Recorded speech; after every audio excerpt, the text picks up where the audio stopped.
สวัสดีครับพระอาจารย์ครับผม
Hello, welcome to another Dhamma meeting where we will discuss the Buddhist practices of charity, morality, and meditation.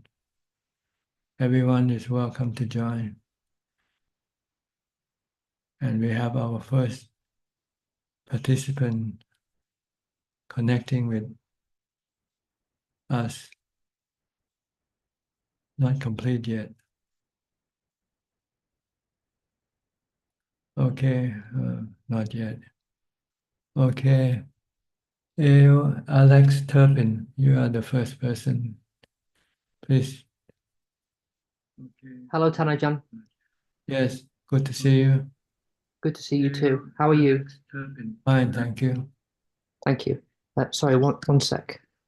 Hello, Tanajan. I wanted to ask Tanajan. So I've been thinking about the 8 precepts, and I would like to ask about one or two of those, please. So the first thing I wanted to ask is, am I okay with the precept against eating at the wrong time? Would I be okay eating twice per day as long as I don't eat past midday? Have I understood that correctly? It just means you cannot observe this 6 precept yet, that's all.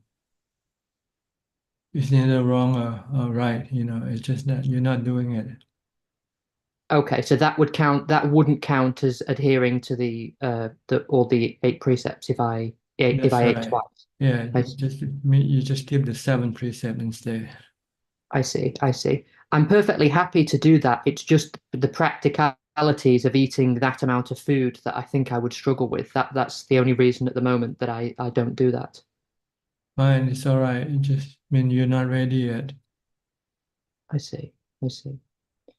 And in regard to the precept against entertainment, now a number of the supermarkets that I go into, at least in my country, in the United Kingdom, have music playing in the background. Would it count? Could I still follow the 8 precepts if I were to do my shopping in such a supermarket? Yes, yes, no problem. I go on my arms around. Sometimes I hear music on the arms road, I see. but you're not indulging in it. That's the point. That's all. I see. I see. But someone could indulge in that. I'm not saying I would. I'm just trying to understand it. So, Yes, so, if so you someone. indulge in, you're breaking the precept. I see, I see. Okay. So even if someone just went shopping, but they enjoyed the music and they were thinking about the music, that would count as a violation of that precept. Yes, yes. I see, I see. Okay, okay. I also wanted to share with you some good news. I moved house recently, and I'd been speaking to you a number of weeks ago about living in the city and the harm that causes to my practice. And I've moved recently to the countryside, and I live near a forest, and I've moved recently, and I've been going on one or two walks, and I've been practicing my walking meditation, and I think it's been more fruitful than it was in the city. So I'm pleased about that. That's very good because one of the factor that affect your practice is the place where you live, whether it's conducive or not conducive to your practice. So you have to choose the place that is conducive to your practice, support your practice. I see. But then there are some people who say things like, well, it's not the environment, it's the mind it's the mind that's the problem, not the environment. Yeah, what would you say about that? Well, it is the environment that affect the mind. See, if you have if your mind is still weak, the environment will affect you. But if you have a strong mind, then it doesn't matter where you are. But that means you have to be enlightened already. You don't need the practice anymore, so you can live anywhere, be anywhere. I see. So even someone like the Buddha could be in the middle of, I don't know, New York City, That's and the right. noise and That's right. disturbance wouldn't bother him. Is that right? Yes, you can go to New York and preach and give sermon and so forth if you wanted to. I see. I see. Okay. The final thing I wanted to say is that I believe I accidentally misquoted the Buddha a couple of sessions ago, and I'd just like to apologize for that. I said that if anyone tells that the Buddha said if anyone tells a deliberate lie, then there's no evil they're incapable of. But it turns out it's actually for anyone who tells a deliberate lie without any shame or remorse. That there's no evil that they're incapable of. So I just wanted to correct that. That's fine. Thank you. Okay. Okay. Thank you, Tarajan. We're not perfect yet, so we make mistakes. As long as we admit our mistake, then that's all right. Yes. Well, I don't want to slander the Buddha, so I wanted to correct myself. So Okay, fine. Thank you. thank you. Thank you. Next, Mike from New York. Good evening, Ajaan. How does today find you? How's your weather? Still cold? It's still cold. Yeah, it's a high of 31 degrees today in New York. So it's very cold. Um, I wanted to send my condolences and my well wishes to all of our friends in California who might be on the call. We're going through a hard time with the fires there. Um, Today I was thinking actually, uh, I had a dream last night, and it had me thinking about um, storehouse consciousness, and I kind of just wanted to maybe ask you to talk about it a little bit. But I had this idea about storehouse consciousness um, from reading Dogen, and he was talking about how actualization or realization. There's like this line in this talk that he gave, the Ocean Mudra, the Ocean Mudra Sutra, that he says that the realization is the hand reaching for the pillow in the middle of the night. And I didn't really get that line at first. But then when I've been thinking more about storehouse consciousness versus mind consciousness, and how mind consciousness can say one thing while storehouse consciousness can still act in another way, is it's the path kind of aligning your desired mind consciousness with your storehouse consciousness. I don't know if that makes sense, but let me know what you think, John. Well, this is the first time I ever heard of the word storehouse consciousness. So I really cannot comment on this thing. But I think it might mean memory, something that has been stored in your mind. See, the mind has the capacity to store everything that the mind came into contact with, encounter, and is stored in the mind like a computer. It just depends on whether you can retrieve it or not, that's all. Some people have the ability to be able to retrieve lots of stored information in the mind. Like the Buddha, he can recollect past lives, thousands of them. Yeah. But that's all. That's what it is. That's the nature of the mind. It has the capacity to store things, memory. And it's just a matter of whether you have the capacity, the ability to retrieve them or not. For most of us, we don't have that capability. We forget very easily. We forgot what we did yesterday already, right? You need a calm and peaceful mind in order for you to be able to retrieve things in the past. So don't worry about it. But this memory can have effect in your present because they have karmic force. Like if you used to like something, this will come up every time when you see something you like. You start liking it right away without knowing why, or dislike something same way. But you can change your like and dislike if you have wisdom. If you see what you like can cause you harm, then you can stop liking it. If you can see dislike, what you dislike can make you lose some benefit, you can change your mind and change your dislike into liking also. Like if you dislike meditation, but you've been told that meditation is mentally good for you, then you can start changing this dislike to make it to become liking. So this is our work here, to change things that is harmful for us. If we still do it, like if we're still breaking the precept, then we should stop this because it's harmful to the mind. Something like this. So the path of the Buddha is to lead us to peace and contentment through the triple practices of keeping the precepts, meditating the mind to make it still and calm and peaceful, and then develop wisdom to protect this peace from disappearing from the mind.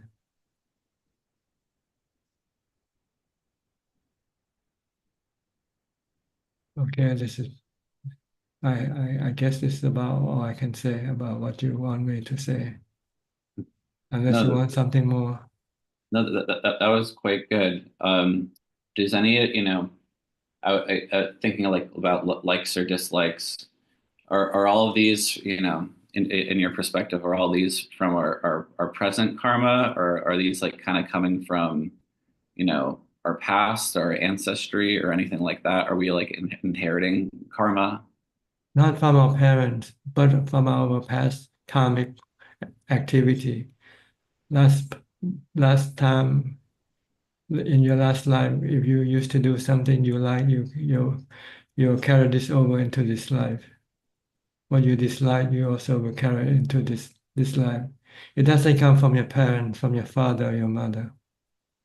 You get the body from your father and your mother, but your like and dislike, you get it from your karmic activities in your past lives.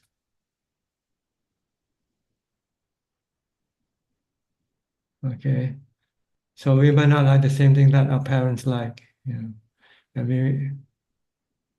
sometimes we feel uncomfortable doing something they like that you don't like because it's not from them.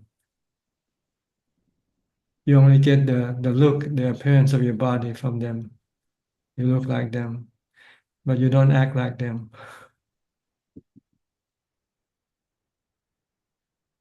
Okay, Thank you, Ajaan. that's all. That's all for today. All right.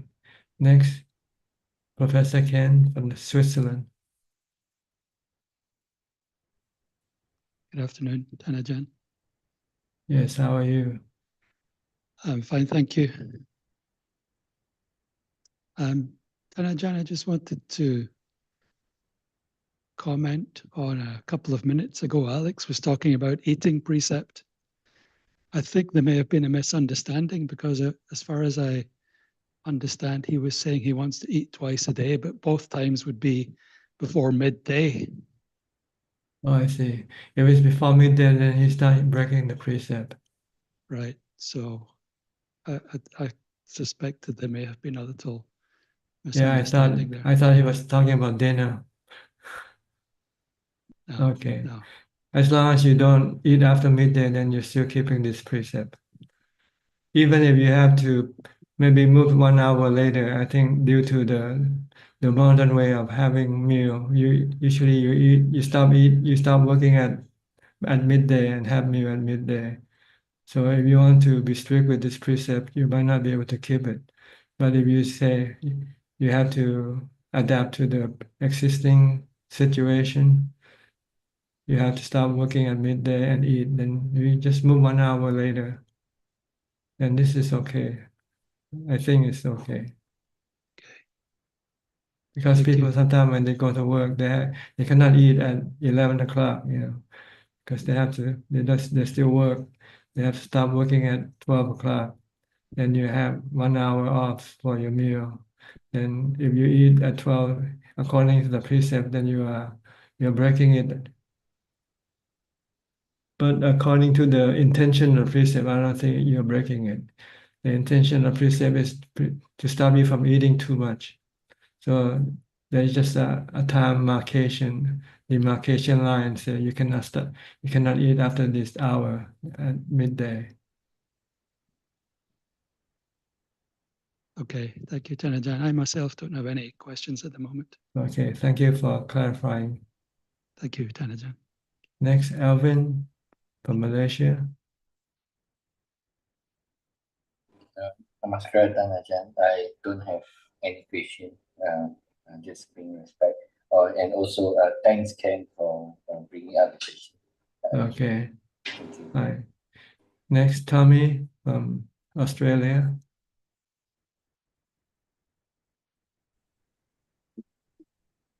Namaskar, Kap. Yes, how are you?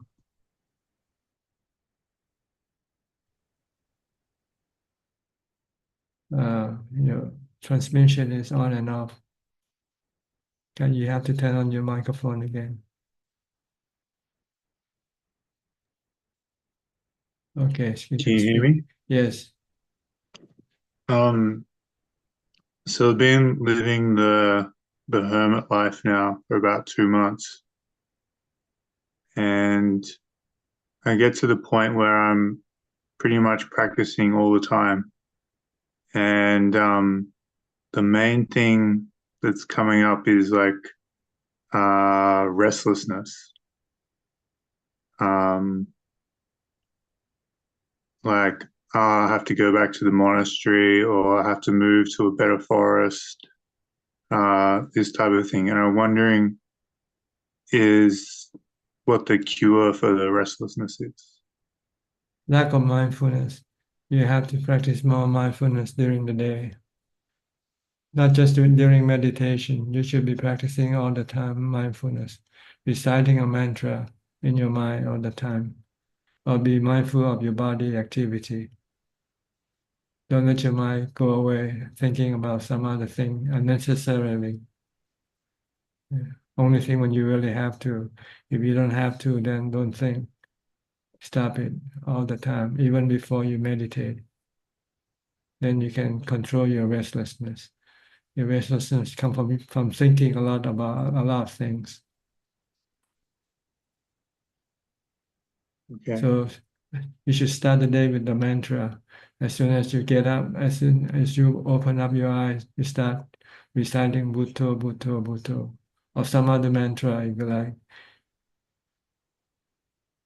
Be mindful, be mindful, be mindful. Stop thinking, stop thinking.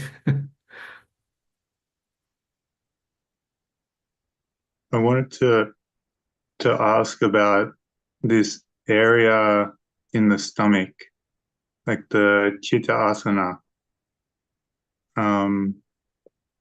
I notice now when my sati is strong, and I coordinate my breathing with my jongkram, I can kind of move the energy down there and bring up like this sukha vedana. It's kind of like I got a set of lungs in my stomach now, and I'm just wondering kind of what's happening down there in that area.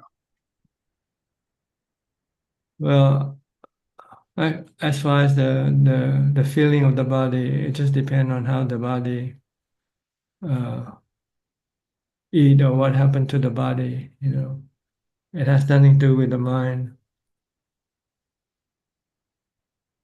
Sometimes I'm not sure why you have a sensation in the stomach. What kind of sensation? Good sensation? Yeah, like sukha.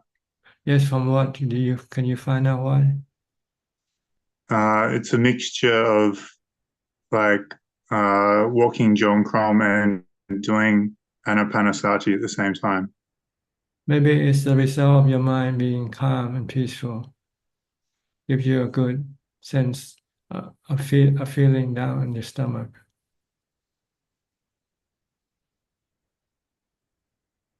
Okay. Because when you are mindful and you're not thinking so much, your mind can be light and easy, and you feel peaceful and happy.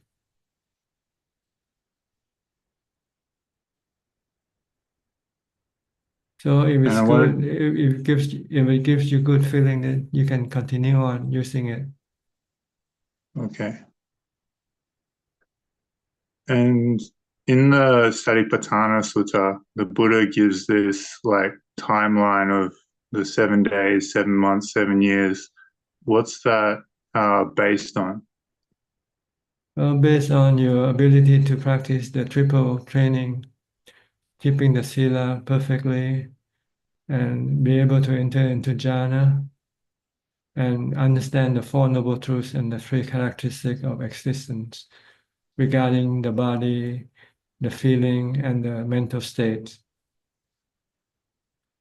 This is how quick or how slow. It depends on how much you have these three things. Keeping the precepts, and making your mind entering into jhana, and after coming out of jhana, being able to understand the Four Noble Truths and the nature of the body, the feeling, and the mental state as being anicca, dukkha, anatta, and be able to let go of your attachment or craving for them. Some people have developed this previously in the previous life. They might have already keeping the precept and maybe have jhana. Then it will be very quick for them. Even if they just listen to the Dhamma talk by the Buddha, they could become enlightened right away. Mm-hmm. So contemplation of chitta, like kai vedana chit, that's like the path of practice of an anagami, right? Yes. Once you pass the body and feeling, you enter into the mind, which belongs to the work of the anagami before becoming an arahant. First, you have to let go of your attachment to the body and feeling first. This is the work of the first three stages of enlightenment: the Sotapanna, the Sakidagami, and the Anagami. So does a sakadagami just contemplate feeling in terms of the three characteristics? No, the Sakidagami contemplate on Asupa to let go of the sensual or sexual cravings. But he is only able to do it halfway, only half the time, not all the time. So he reached the middle way, the middle path between Asotapanna and Anagami. He's on the interim path. And if he could contemplate fully all the time the Asupa, then he can then eliminate all sexual desire from his mind. Then he becomes an Anagami. Then the body will have no problem for him anymore. Then he has to go and study the nature of the mind, the mental states, which he doesn't understand yet, and he still cling to. Okay. And you use the three characteristics as the tool. The mental state are also changing; they are not under anybody's control. If you try to control them, you can get dukkha or suffering. So you don't want to have any suffering. You just have to accept them. They come and go. They rise and cease, just like feelings. Okay, I understand. Okay, good. Where are you Thanks, now? Ajaan. Which level are you? Which level are you now? Earthworm. First one. Letting go of your body. Let it get old, let it get sick, and let it die. Just the Patujana. Putushanai.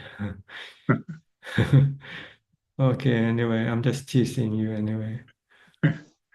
Thanks, Ajahn. Okay, you're welcome. Next, Jason. You haven't changed your location yet. You're still in Cambodia. Manasikara.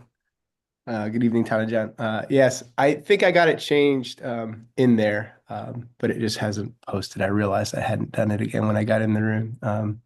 Yeah, I'm back in the States, and interestingly, last week when I was talking about my relationship with food, I've been sick for quite some time. I lost my taste for 3 or so days, so that was really interesting to see my relationship with food and how I experienced eating, not being able to taste the food. So it's just a really nice opportunity to practice. Of course, my preference was to taste the food, but it was a case of like the Dhamma unfolding for me, and it provided some good thought for reflection.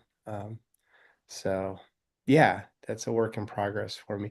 Not really much to report. I feel like I've kind of turned the corner with being sick. So um, I look forward to kind of being more out and about. And yeah, thank you. Thank you so much. Yeah, grateful to be here. Okay, just be mindful whatever you do, wherever you are. Thank you. Okay. Next, Kof from California. You're close to the Wi-Fi. Hi, Tanajan. Yeah, yes, I am. It's very close, and it seems like everyone who is safe knows someone or has friends or family who either evacuated or has lost home. So there's a lot of suffering in the city, and a lot of news about it. And but I think it when I look at the events that are happening, um, and hear the Buddhist teachings, it's just so true. Everything that he said about suffering and impermanence, and how just these belongings, these homes that we have are so impermanent. Uncontrollable. Anatta. Everything is not under our control. Yes, and the fire was just acting as fire, and the wind was just acting as wind, and um, you know, that just as elements. I was wondering if you had some words of how to see the situation clearly, um, while many people are suffering, and there is a lot of, of devastation out there. Well, it just reminds us that life is suffering. It's not good to have life. It's not good to be born. So our goal is to stop rebirth, really. Because every time we have rebirth, we will have to go through this process, this suffering of aging, sickness, and death, and separation from the ones we love, from the things we love. Yes. So you can take this experience to teach you the Dhamma. So this is anicca, dukkha, anatta. This is suffering. Life is suffering. It's no good to be born in this world. It Yeah. doesn't mean when you're not born, it doesn't mean you disappear. You still exist, but exist without the body, that's all. Because the body is also suffering. Because you're going to have to lose your body one day anyway. Everybody. We all have to lose our body. Like it or not, we cannot choose. We cannot say we can keep the body. Yes, I saw on the news, actually on the news, some people are interviewed. They will say, I lost everything, but those were just things. At least I have my family. And I keep thinking that that's also not true. That's That right. Eventually, they're gonna lose even their family and their own body. yes, it feels very real when I see comments made like that. And um, how can we help? There's a lot of help coming in from across the country. I think it's very nice to see. Um, are there any? Is there anything I can say to people who maybe are not familiar with the Buddhist teachings that will encourage them, but are still truthful? Well, sometimes you have to look at what they need and not what what they need right now is the four basic necessity of life. So I think this is what you should help them with. As far as the knowledge, understanding, it depends on whether they want to find out the answer or not. If they ask you, then you can tell them. But if they don't ask you, then it's not the time or place to tell them this thing. Mhm. I understand. Okay. I think we should be more concerned with ourselves, how we're gonna react to this situation if it happens to us. Because it can happen to anybody, anytime, anywhere, in a different way, but still the same thing, losing our possession, losing even our lives or our family. Are we ready to accept the truth and rise above it, or we're gonna succumb to the suffering of losing the ones we love? Yeah, I try to I guess there's no real test until it happens. But is there a way to try to penetrate into that knowledge and Yes, remind? you have to go live alone in the forest for a while. It's like losing everything. Get out of your comfort zone. Mhm. That's what monks do. Monks who want to become enlightened, they usually go live alone in the forest after they have some basic training from their teachers. Then they're wandering alone in the forest, teaching the mind to let go of everything that they're attached to and be able to exist without anything, even without the body.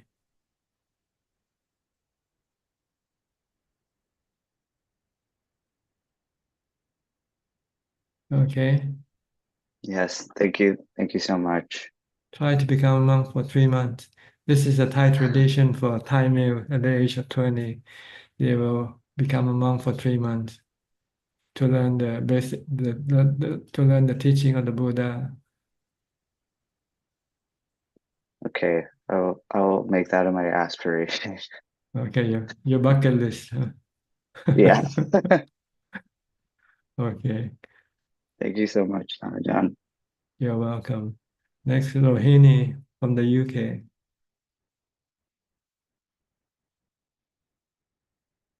Good evening, Ajaan. You're pretty much like a monk now. You live alone. You have nothing. Yes, yes. Ajaan's teaching helped me a lot to cope with situations, and I have um, to see into these issues in families, and keep my mind calm. It's really it's changed my life in last few months. Yeah, yes, I live like a monk actually. Um, Yeah, I don't have any questions, but I just continue to practice as Ajahn advised us to do. Yes. Yes, Some days, the some goal. days meditation goes well, but some days I find it hard to control my mind. So that's what I'm struggling at the moment. Yeah. Yes, you have to practice mindfulness all the time. Yeah. I yes, I do understand from the time that I get up and then I think, oh, I'm going to be mindful whole day. But then again, I be mindful for maybe few minutes, 5, 10 minutes, and then I lose my mindfulness and again back again on and off. Yeah. So This is normal for beginners. It's like baby learning how to stand and walk. Yeah, can stand up for a few steps and then fall down again and get up again.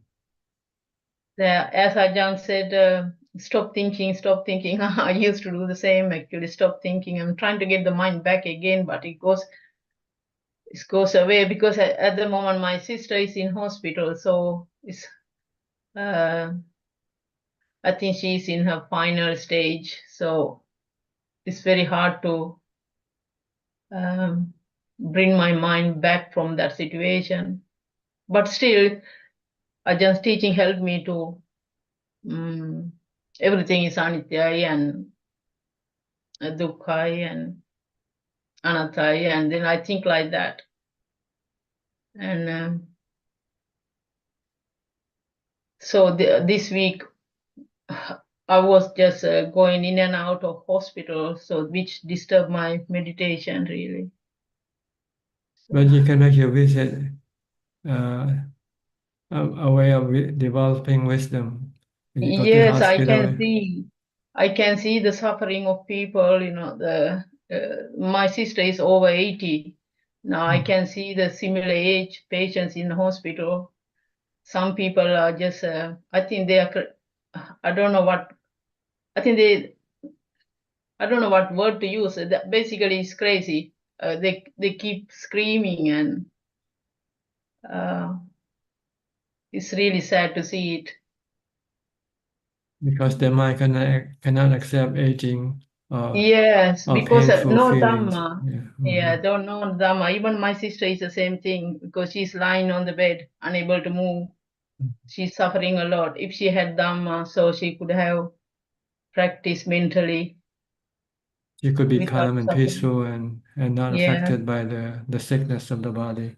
yeah, yeah. So thank you, Ajahn, for helping us to cope with these situations and train my mind um, before I get there. So Yeah. Follow the yeah, Buddha example.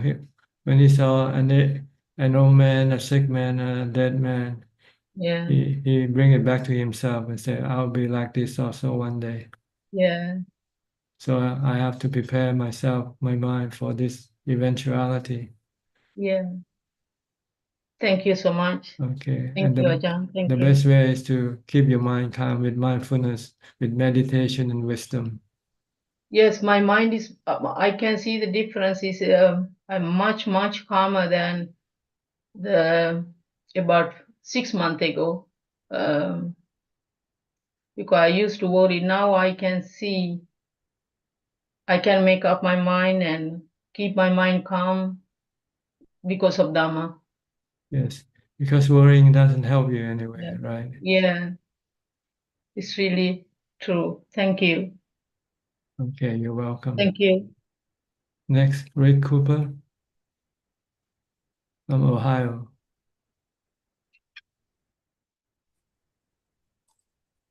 Morning, Ajahn. Good morning. Thank you for your teaching. Much metta to Rohini. Last week, I don't necessarily have a question, but I would like to make a statement. Last week, I talked about my heart surgery 6 months ago in my meditation, and I had turned away from body contemplations and just stayed with one pointedness. But yet I was having some challenges over the last 6 weeks or so with dukkha sukha, and it was really kind of uncomfortable. So based on your advice last week, I did turn back to body contemplation, starting with the elements, and really found myself in a lot of pain because those sensations were much more dominant, in that capacity. And going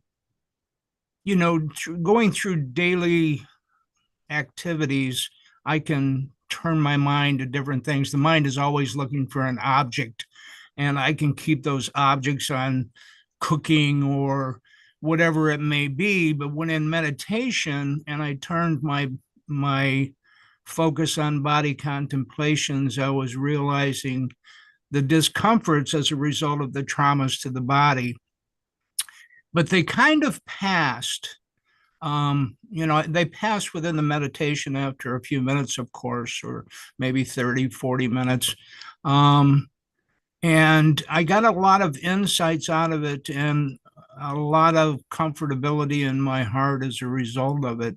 So I appreciate your wisdom. And just one more thing. I see the doctor again on Tuesday, no, today's Tuesday. Let's see, Wednesday, tomorrow. They film all of the surgeries, and I'm going to see if I can get a film of them doing my surgery and opening up my chest and stuff. I think that would be really profound, and freaky, and very freaky. But anyway, thank you for your teachings and thank you for your support and all your wisdom. Okay, you're welcome. I hope you see the light. See everything according to what it is. Okay, next, go to Philip from Malaysia. Good evening, Ajaan. Greetings. I don't have any questions tonight. Just happy to be listening in. Okay, go to Marco from Holland. Hi, Ajaan. So how's everything? Good. My meditation's going well. I think yesterday I had a unexpected good session. Funny enough, there's quite some changes at work which has affected me. So my meditation last week was not that good, which was right after the session I had with you, which was interesting because then I immediately thought about, okay, this is what it's all about. Nothing remains the same. Everything changes. But what I'm realizing is that when your expectation is lowest on the meditation, you actually go through the motions, actually get the best results. So I'm wondering if that's the right approach, just to do so and get used to doing so. Same with mindfulness. I realize that I'm being more mindful in everything I do. I think my walking meditation is going very well. I become very calm, and then afterwards I can do my regular meditation really good. So yesterday was really an eye opener for me, which I don't know how to describe it, but it feels good. I just don't have the words for the feeling I had. And a question that I had was about, in the past I used to be afraid of having a stroke and then not being able to think or do anything with my body, and I've been contemplating that a lot. And I know that I read about the mindfulness at point of death, that will help with the next rebirth. So if you're mindful, you're able also to remember some of your past life. But how would it work if you would have like a stroke, or how would that affect the mind? Does that affect the mind, or is it truly only the body? Well, it depends on how you train your mind. If you have trained your mind well, then whatever happens to the body will not affect the mind. But if you haven't trained your mind well enough yet, whatever happens to your body will affect your mind, because your mind will react to what happens to the body. It will have this cravings or desire to be or not to be. See? You have the desire to be well, and when you get sick, then you can have a negative reaction to it. And this can cause you a lot of suffering to the mind, not the body. But if you prepare yourself in advance that this could happen, and when it happens, you accept it, then there would be no suffering in the mind. That would be a formation of fear, probably. And in my case, that I would be worried about that in the past. And because I would be worried, I would be creating that suffering. Because you're not yet ready to accept that situation. So you have to train your mind to accept it because it's uncontrollable. Your body is uncontrollable. You cannot say how it's going to be.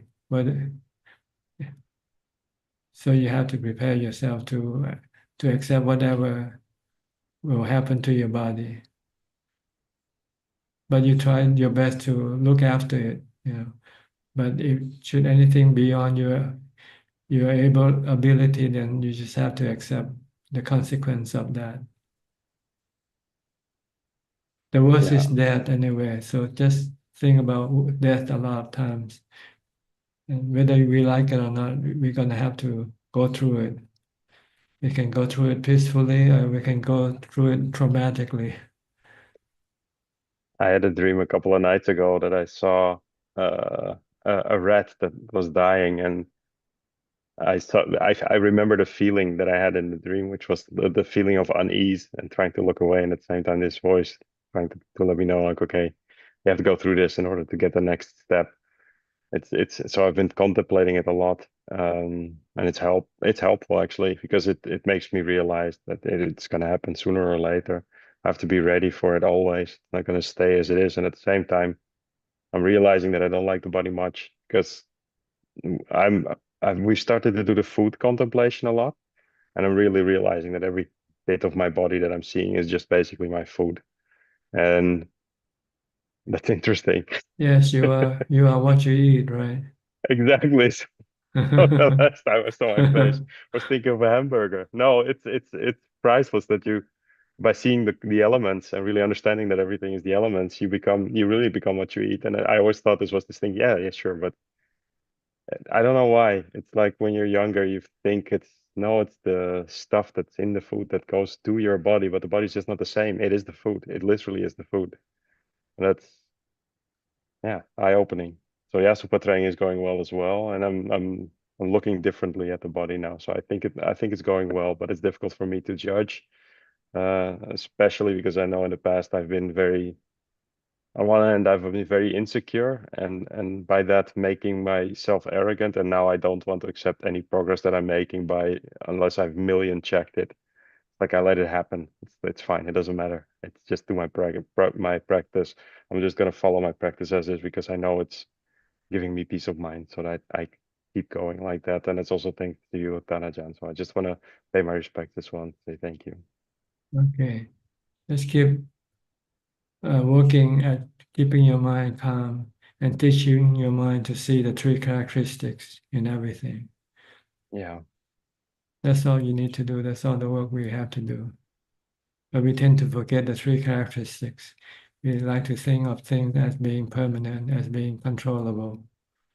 I've pictured the other day as my thoughts. It's like I'm building this castle of thoughts that I want to analyze, and at the same time, it's like by building it, I'm trying to make it fixed, but it doesn't stay. So I just have to not build it. It's just like observe it. It goes away. It's fine, and that's the trick also. And I think yesterday my meditation, that's why I think it went so well. I really felt something falling away. It was not like, it was almost as if you felt something detach, and I don't know what it was, but it felt really good. And I just know that it was because there was peacefulness, it was calmness, and that's what I want to pursue more.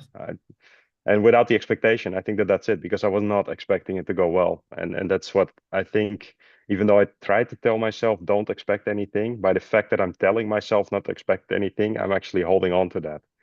So I just shouldn't think about it, just do it. And then it's actually works. Yes, it's the doing that gives you the result, not the expectation. Yeah.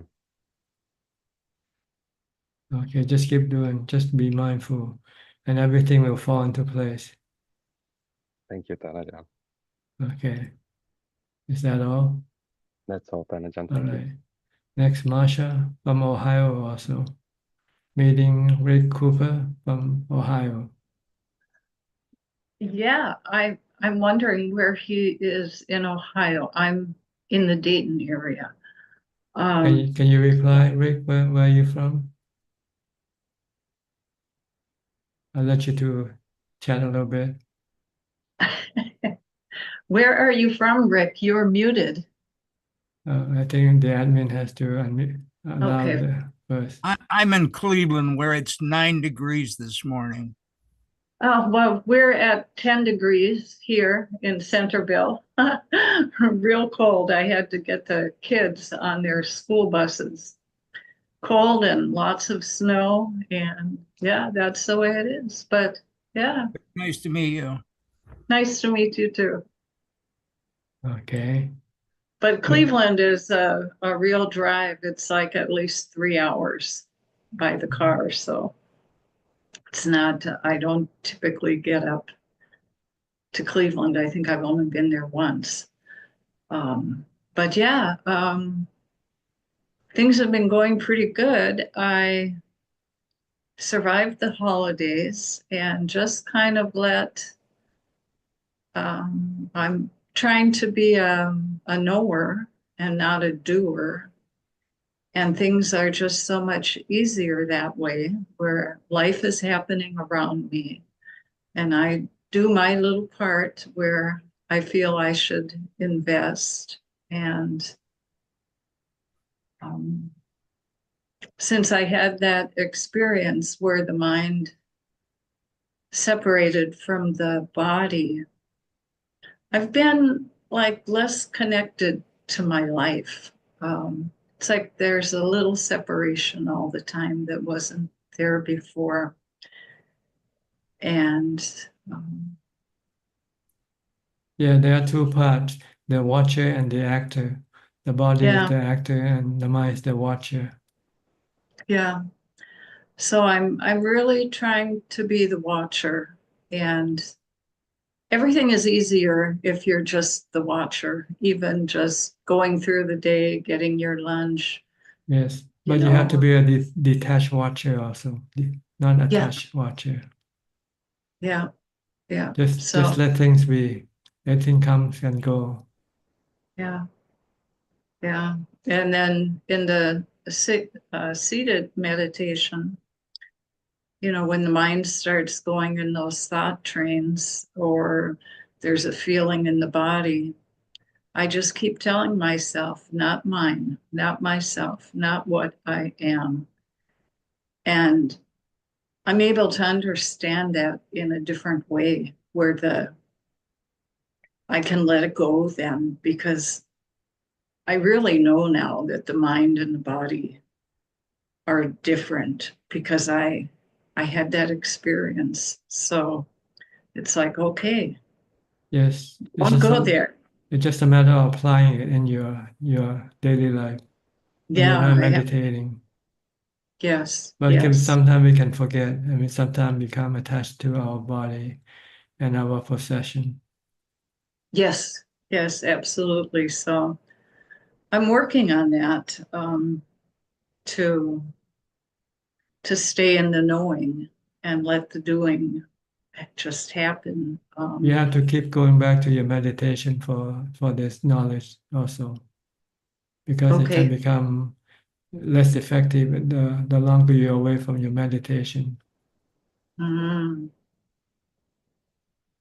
You can forget, but if you keep going back into your meditation, you can see the separation of the body and mind more often. Then this will makes it more easy, less for you to forget. You know. Yes, yes. I had a teacher once. He was just saying that forgetting is the ignorance. And it's so true. When you're off with the defilements, it's like, oh, I have forgotten. I've forgotten to be awake. It's like either you're awake or you're not awake. And it's so clear now. It's becoming just very clear. Good. Anything you like to ask me tonight?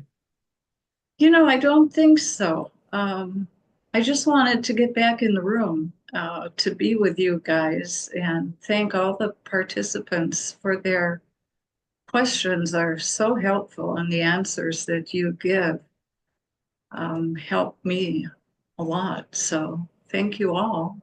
Okay. Thank you, Tanajan. Happy for you to join us. Okay, thank you. Next step from Oregon.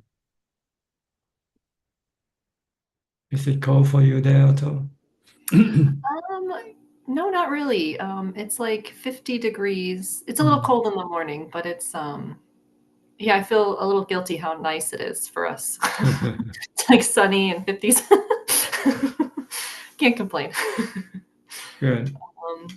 I'm doing good. I don't have any questions. I've been really working on my practice, doing a lot of sitting, and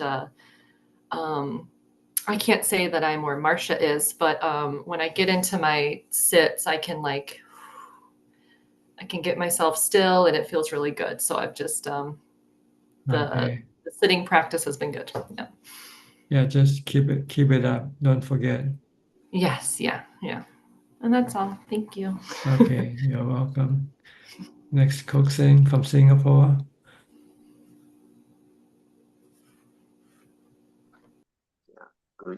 Greeting, Rajan.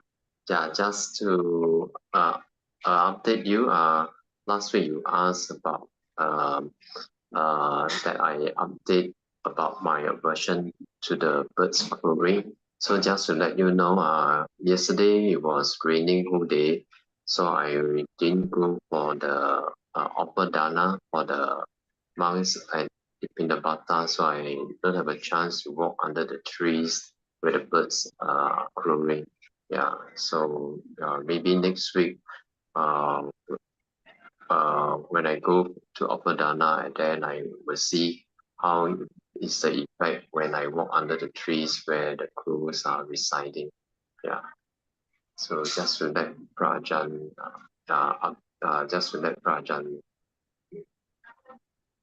Okay. Then one question this evening, I was reflecting on the talk last week when you were telling Sui about looking at one's spouse as a source of dukkha instead of as a source of happiness. And I'm just thinking, if we are able to see one's spouse as a source of dukkha, because they are everything in this world, human beings included, they are anicca, they are anatta, and therefore, by this nature, they are dukkha. And once one is able to see the dukkha in having a partner, in having a spouse, then one would be disenchanted, and one would not wants to get a partner in future life. So is this so-called the message by Lord Buddha from the fire sermon about disenchantment? Well, it's similar. The fire sermon said that everything that you see, hear, or feel, or touch are all like fire. They cause you suffering. So whatever you have, whatever you possess, they are all anicca, dukkha, anatta. So you will be burned by them if you possess them. If you don't possess them, then they will not burn you. And the fire that burns you is the fire of attachment, of cravings, of greed, hate, and delusion. But if you don't have any greed, hate, or delusion, they will not burn you. So you have to, if you live with your family, you must not be attached to them if you don't want them to burn you, to hurt you. So how do we not to be attached to our family?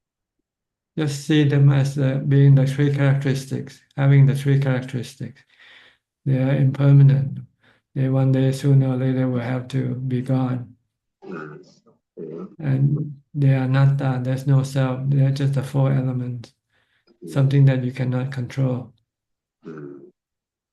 If you try to cling to them, they can give you dukkha or suffering. So you must be ready to let them go when the time comes.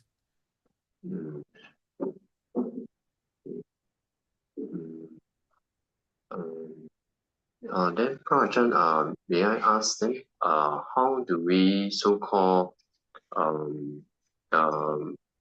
in one way we want to practice to be disengaged and not attached, not cling to our family. And on the other hand, we also want to practice metta in our so-called dealings with other people. So how do we balance these two needs? Well, you can have loving kindness without attachment, see. Like when you have loving kindness for other people, you don't have any attachment toward them. So you can do this with your family also, your family members. You can have loving kindness, but at the same time not have any attachment for them. Okay. Yeah, I think for other people, because they are not my, let's say, my offspring or so, or my spouse, so the cleaning, the grasping may not be that, but when it comes to one's offspring, then the cleaning and the attachment will be very strong. So you have to contemplate a lot on the anicca and anatta nature. Every time you see them, you have to say they are anicca, they are anatta. And they're gonna be separated from you one day, sooner or later. If you can constantly remind yourself of this, then you can let go of your attachment also. And it will be more helpful if you can meditate and get into jhana. Then it will be easy for you to let go. Okay. But at least you have the wisdom now. You have the knowledge now that you're gonna have to lose everything that you have, whether you like it or not. Just borrow wisdom at the moment. Yeah, but if you keep reminding yourself, in one day it will become your own wisdom. Okay. Yeah. Don't be lazy contemplating about these facts. Yes, Ajaan. Constantly reminding yourself, anicca, everything is anicca. Okay. Okay. Yeah. Okay. Thank you, See how you feel. If you try it for one day, just think about everything, about losing everything. See how light your mind will be, light and easy, peaceful and calm, and have no more worries about them. Okay. I will try to contemplate that. Yeah. Okay. Yeah. Good. Okay. Thank you, Ajaan. Next, outsourcing in Chinese now today. Chinese character. Good evening, Tan Ajaan. May I ask a question? Yes. Normally, every weekend, I go for my meditation session at the meditation center. Last Saturday and Sunday, my mentor asked a question at the beginning of the Dharma sharing session. He asked a question. Anyone has experienced calmness, experienced samadhi or concentration? Please put up your hand. I didn't put up my hand because I wish to stay low. Stay low profile alone. I didn't put up my hand. By not putting up my hand, am I breaking the precept of lying? You're not saying anything, so I don't I think didn't say you're anything. breaking any precept. If you're telling something that's not true, then you are. Just I kept quiet. I didn't raise my hands. It's all right now. See? I think it's okay, you know. Okay, yeah. Now I feel that my mindfulness is better. When I do walking meditation, I could walk without thinking much thoughts, very little or no thinking. Then when I go for sitting, I go into samadhi very fast. Then I discover I do 15 or 20 minutes of walking. It's very helpful. Good. If you can also, when you're not meditating, if you can contemplate on anicca, dukkha, anatta, also will be very helpful. Do that.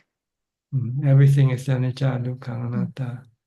Body, feeling, the mental states, or the external possession that you have, people and things, they are anicca, dukkha, anatta.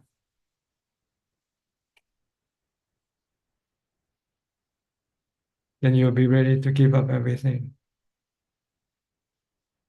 Then you will have no suffering when you lose everything. You feel relief, really. When you have nothing, you feel better because there's nothing for you to look after or to worry about. My attachment to my family is still strong. I always contemplate one day we will go separate ways. Yes. It's good to think because it will happen. And if you're ready, if you don't cling to them, then you can go peacefully without any anxiety or worry or fear. Okay. Thank you, Ajaan. Next, Alfredo from Sao Paulo, Brazil. Hi, how are you? I haven't seen you for a few weeks.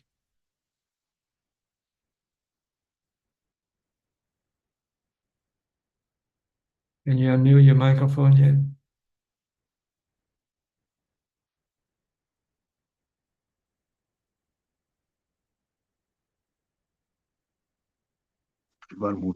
Okay, Bante. Yes, can hear you now. I bought a tablet. Tablet, a new one, huh? 10 inch. 10-inch tablet. Okay. Good. Yes. Very big, very big. It's the same of a cell phone. Big cell phone. As big as a cell phone, huh? Yes, it's the same. Tablet and cell phone today is the same.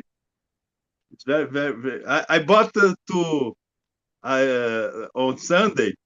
I wanted to read a Indian text, Bhagavad Gita. Do you know Bhagavad Gita? Uttara Gita. What's It's that? a Brahma, a text of Indian, Brahma, Vishnu, Shiva. Shiva. Shiva, Brahma. Yes. The name is Bhagavad Gita. Is a book. Yes, the Hindu scripture. Hindu. Yes. Bhagavad And Gita. I want to. Yeah. Yes, and I wanted to read about the despertation, about illumination, and Bhagavad Gita. And the name is Uttara Gita, and I bought the tablet to read the text. I bought in internet, 25 reals, $6, to read on the tablet, to buy a archive to read, Yes. And I read, but it's very it's very it's very different. It's the same of Buddha, sabe? The Hindus, but the Nirvana, the names of Nirvana is Brahma. They call Brahma on place of Nirvana, né? They not talk Nirvana, they talk Brahma, né? But the teachings is the same, né? Not have aggregates, né? Not have 5 aggregates. Is sunyata. The sunyata is the same, né? and very interesting to read. Né? I read it very interesting. Not have the maga power, né? Not have the Four Noble Truth, né, Bante? But they try to understand the sunyata, né? They try to understand and they explain. And I bought the tablet to read. Yes, I think they talk more about jhana than nibbana. Jhana Yes, is when you get to Brahma, into the yes, Brahma realm. But jhana or yes, Brahma realm is still samsara. It's yes, still subjected to rebirth. yes, But with nibbana, you don't come back. You don't take rebirth anymore. This is not yes, anything. This is something that nobody knows except the Buddha himself. The Buddha yes, discovered nibbana. yes. Yeah, but they read Brahma not in jhanas, né? But it's not truth, né? But they talk about Brahma is not in jhana. They practice samadhi, but they don't have for jhana, né? But it's not truth, né? It's false, né? But it's fake, né? But it's not for me. It's fake, né? But it's not for jhana. It's fake, né? Is hallucination, né? But it's moha, né? But it's not truth, but it's for me. But I don't. But the samadhi is the same. They practice samadhi a lot. Né? They practice samadhi. I don't think it's the same, Saban. The difference is the goal, né? Arahantaship and Bodhisattva. The goal is the difference, né? But Yeah. If you want to get to nirvana, you have to understand the Four Noble Truths. yes. They don't tell about Four Noble Truth. They don't have teachings to practice, né, Bante? They only have teachings to talk. Practice samadhi. They use samadhi. That's the highest level that they can attain to. Yes, they think is the highest level. Only practice samadhi, but samadhi is not words, né, Bante? Samadhi is only practice, né? Samadhi. It's difficult to understand the Hindu's teachings, né? Because it's not possible, né? It's not possible. You have a Brahma, you have a solid think, né, Bante? It's impossible, né, Bante? A good divindades. Why did you want to study anyway? What? Why did you want to study the Brahma teaching? Where are you studying? Why did you want to study the Brahma teaching, the Pavaka? No, only curiosidade. Only to see. I see. Only to see. Just curious, huh? Just curious. Yes, curious. Yes. Because Okay. they say that is the spreading, né, Bante? The enlightenment. For him is the enlightenment. And I want to read, né? And I bought a tablet. It's good. But you still prefer the Buddha's teaching, though? Oh yes, Arahant, né, Bante? Arahant is okay. No samsara practice, jhana, samadhi practice, né, Bante? Sati. Samadhi, Sati all day. Then you have to move to wisdom. After you have samadhi, you have to move to wisdom. Yes. For me, samadhi is very important, né, Bante? Because no samadhi is very sad. Samadhi is very important to me. Samadhi is. I think samadhi is the last teachings of Buddha on Four Noble Truth, né, Bante? Samadhi is the last teachings because samadhi is the more important, né? Yes, before you can get to wisdom, excuse Yeah, me, you have to have samadhi first. Excuse me. yeah. I know that the knowing is very, very difficult, né? But the knowing is a Buddha. Buddha have knowing. We don't have knowing. But we teachings and we studying and we practice samadhi to good to have a good comprehension, né? But to have a good teach, né? To have a good understanding about the Dhamma. But knowing of for jhana is very, very difficult, né? But knowing is very, very difficult. Yes, For jhana, you need mindfulness. You need to practice a lot of mindfulness. sim, but it's difficult, né? But for jhana is for few peoples, né? But only yogis, meditation a lot. I have a teacher on past, Utaranayana, Myanmar teacher, Myanmar monk, né? And they stay in my house for 2 weeks, né?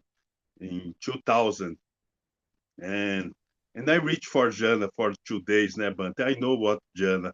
I have jhana. I know of nobody. Alfredo not exist, but forget Alfredo, but Alfredo not exist. No, Alfredo. Another No, not nothing. exist. Yeah, emptiness.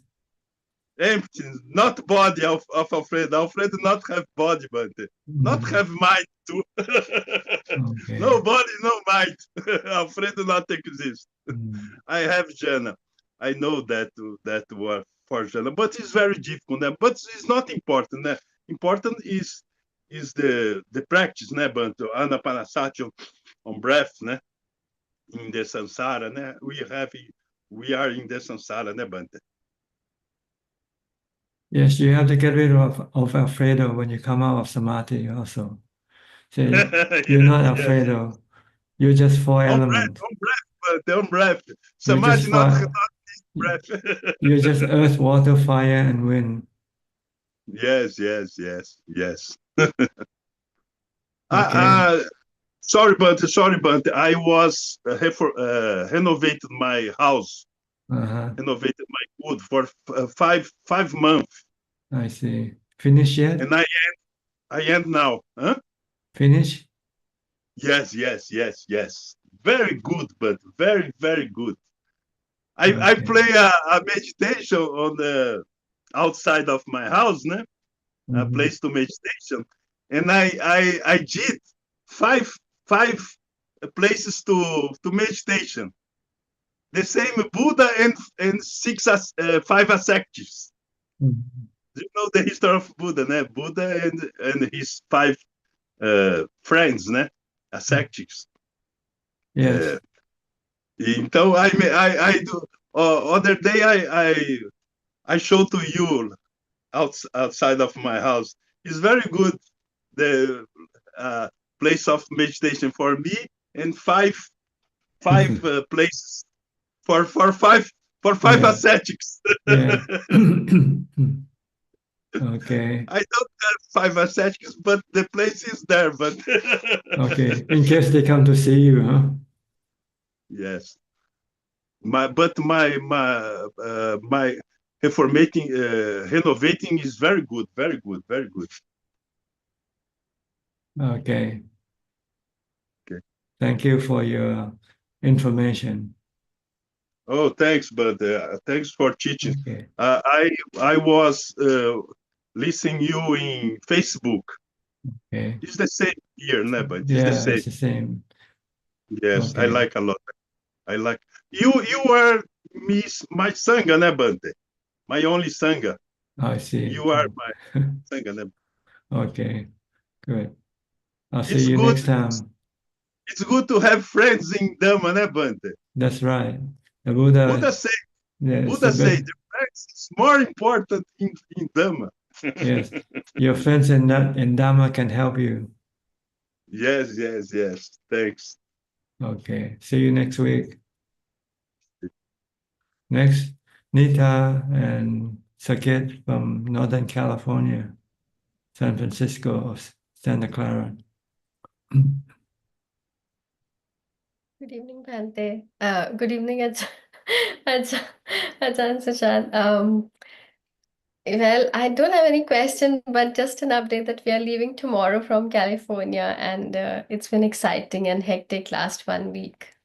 Which airport you're leaving from, San Francisco or San Oakland? Francisco, San yes. Francisco. When I left the state, I left from Oakland Airport.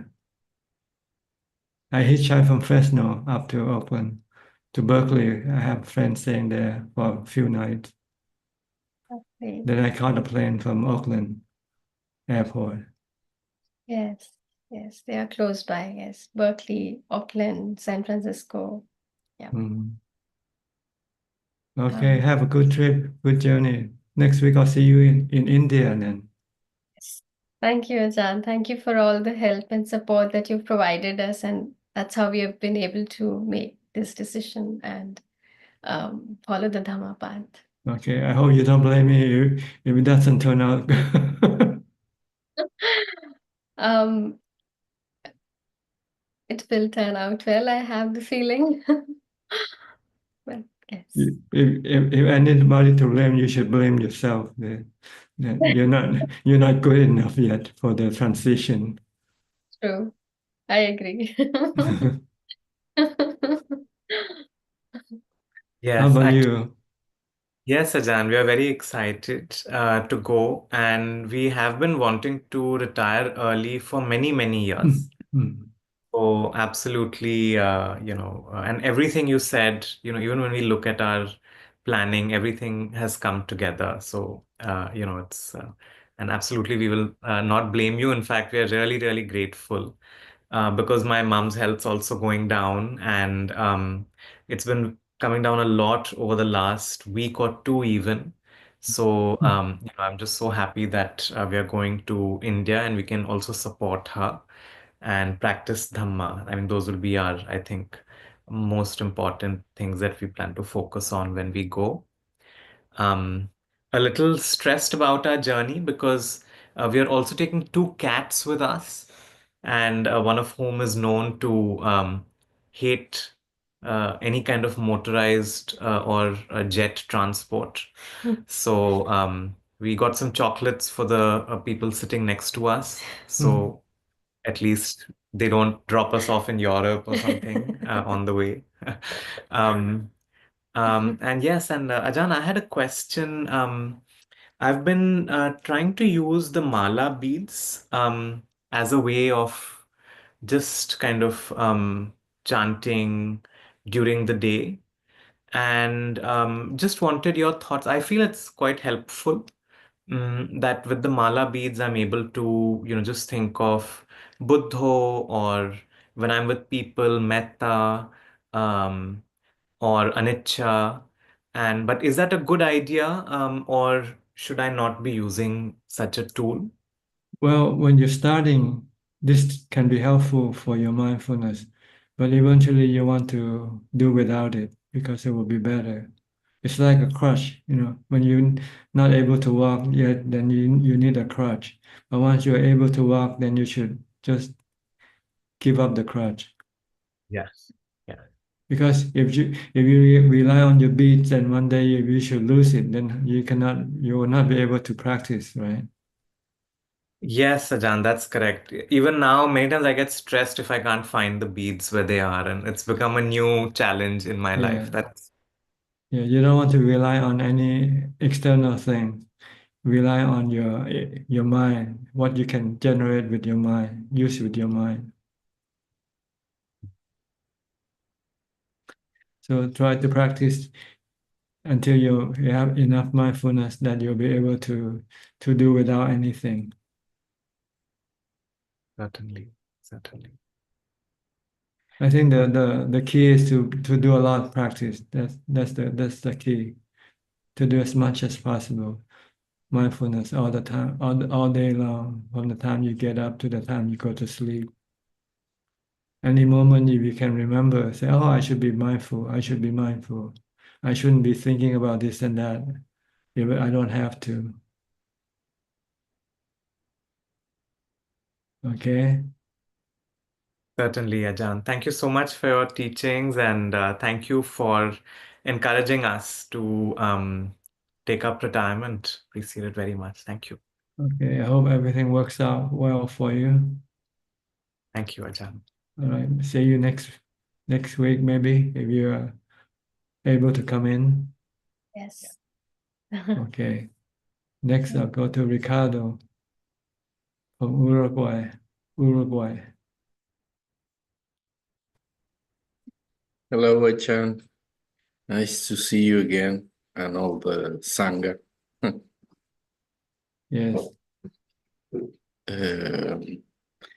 I just want to thank all the members of this family for sharing every week all the questions, and especially you, Tana-chan, for all your wise teachings. So I have deep gratitude for all of you. And as you told me last week, I'm working with the Four Noble Truth, especially the first one, seeing what causes suffering, and also making my daily practice. And as you said before, what I'm trying to do is to be aware, of course, all day long, and to know that I am the consciousness and not all whatever happens outside, including my thoughts, feelings, sensations, etc. So it's been great, your teachings, and I think I'm doing good. I have one question, and that is intellectual, and that is the difference between. I'm working always on the same theme, and that is Sati and Yoniso Samanikara. What's the basic difference? Sati is mindful, knowing what you do or what you think. Yoniso Manasikara means to think carefully or think judiciously. When you investigate something, you want to investigate thoroughly. This is Manasikara. Like when you investigate the body, you want to see all aspects of the body as being anicca, aging, sickness, and death, as being anatta, being a four element, as being asubha, as turning into corpse, having the 32 parts that you cannot see under the skin, for instance. This is what you have to investigate thoroughly, not just superficially. That's what I mean. Okay. That's See what see all aspects of the body. See all the three aspects: the nature, the anicca nature, the anatta nature, and the suffering nature of the body.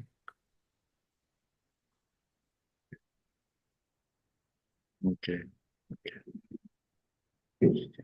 You have to contemplate completely all aspects of the body.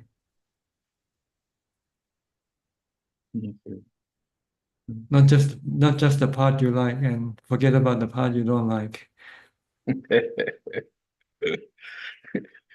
Yeah, it's like the food that we see nicely here, but no one goes to the bottom line. Yeah, this is still food, right? But it's just change appearance. That's all.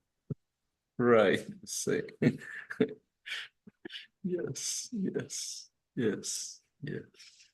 Okay. Okay. Again. So mindfulness is sati, and the manasikara means wisdom, the development of wisdom or investigation. All right. For knowledge. All right. Okay. Good. Very good. All right. Good enough. Thank you, Ajaan. Have a good day. You're welcome. Next, Sarasi from Switzerland. Still in Geneva? Yes, Ajaan. Good evening, Ajaan. Yes, I'm in Geneva. Good morning to you. Good evening, actually. I'm sorry. Good evening. Your evening also now. Okay. Yeah, it's evening. I'm mistaken. I have two questions, Ajaan. Yes. It's one based on the last week's discussion on Ajahn Mun conversing with the Buddha. Is it, I understood that it's the pure awareness of Arahants that even after their passing away, they remain. The pure awareness remains. Likewise, can we say even a living Arahant, their pure awareness, it's the same with the living Arahant. Their pure awareness remains. Only thing is that they have an attachment to the body. They don't have an attachment to the body. Yes. One doesn't have a body and the other have the body. The living Arahant still have the body. The dead Arahant no longer have the body, but the mind is still the same. It's the same. Yeah, same. Okay. The same. The mind doesn't change or disappear with the body. Mm-hmm. Because they are two separate persons, like the husband and wife. The wife dies, the husband still lives. Yeah. So is it like even before they are passing away, the living Arahants are already in that terms passed away? Is it? That's right. The Buddha became enlightened at the age of 35. His mind is already had reached nirvana. Mm-hmm. Okay, for me it's a bit difficult to understand. I'm trying to clear that out for myself. Yeah. Yes, Ajahn. That's why I want. You have to look the mind and body like the driver of the car and the car itself. See, they're two separate personality, two us. Whatever happens to the car doesn't happen to the driver, right? Mm-hmm. When a person doesn't have a car, doesn't mean he dies with the car. He still exists, right? When you don't have a car, you still exist. When you buy a car, you have the car and yourself with the car. So the body and the mind is like that. The mind is like the driver of the body. The body is like a car. Mm-hmm. Okay. I have another question. Okay. Yeah, it's during our meditation, when a pain comes up, do we have to contemplate on the pain, or is it better to ignore the pain and then continue meditation and then try to come to samadhi or jhana status? Well, it depends on what you can do. See, the first way to deal with it is to ignore it by concentrating on your meditation object, such as a mantra, to prevent your mind from engaging with the painful feeling. Because if you allow the mind to engage with the painful feeling, it wants the painful feeling to disappear. And by having this craving for the painful feeling to disappear can cause dukkha or suffering to arise in the mind. It's the suffering in the mind that makes you unable to withstand the painful feeling of the body. So the first step is to pull your mind away from the painful feeling. Don't engage with the painful feeling by staying with your mantra. If you can stay with your mantra, then eventually the mind will forget about the painful feeling. And then the mind will become calm and peaceful and be able to coexist with the painful feeling. This is the first step we call the method of mindfulness, meditating or concentration. Concentrating the mind on your meditation object, such as a mantra.